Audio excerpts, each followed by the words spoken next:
You probably know what fasting is, abstaining from eating for a period of time. But what is intermittent fasting and what's the purpose? Welcome to Ano Nga Ba, the internet show where we feed your curiosity with bite-sized pieces of knowledge. Today's topic, ano nga ba ang intermittent fasting? Intermittent fasting isn't a diet, it's a pattern of eating. It's a way of scheduling your meals so that you can get the most out of them. Intermittent fasting doesn't change what you eat, it changes when you eat. To understand how intermittent fasting leads to fat loss, we first need to understand the difference between the fed state and the fasted state. Your body is in the fed state when it is digesting and absorbing food. Typically, the fed state starts when you begin eating and lasts for 3 to 5 hours as your body digests and absorbs the food that you just ate.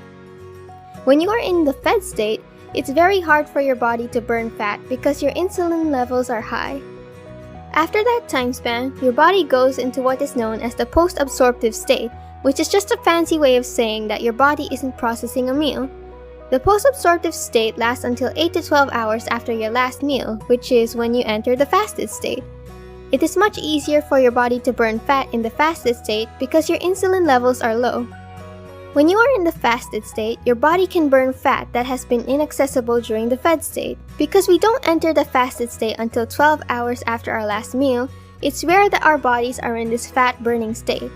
This is one of the reasons why many people who start intermittent fasting will lose fat without changing what they eat, how much they eat, or how often they exercise. Fasting puts your body in a fat-burning state that you can rarely make it to during a normal eating schedule. Ready to try it? Here are a few of the most popular options for intermittent fasting. Option 1 is 16-8. Fast for 16 hours, eat for 8. If you're naturally one who skips breakfast, this is going to be pretty easy for you. Stop eating at 8 p.m., then start eating again at noon the next day.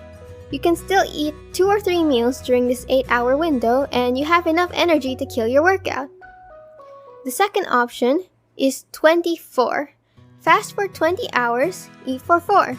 Also known as the warrior diet, fasting for 20 hours and eating for 4 can be extremely effective once you get past the initial hunger stage. During the 20-hour fast, you are allowed to eat vegetables so you won't be starving by any means, but it can take some getting used to. Option 3 is 5:2. Eat normally for 5 days, eat 500 calories for 2 days. For most people, the 5:2 intermittent fasting won't be too difficult. However, you may find yourself especially fatigued on your low-calorie days.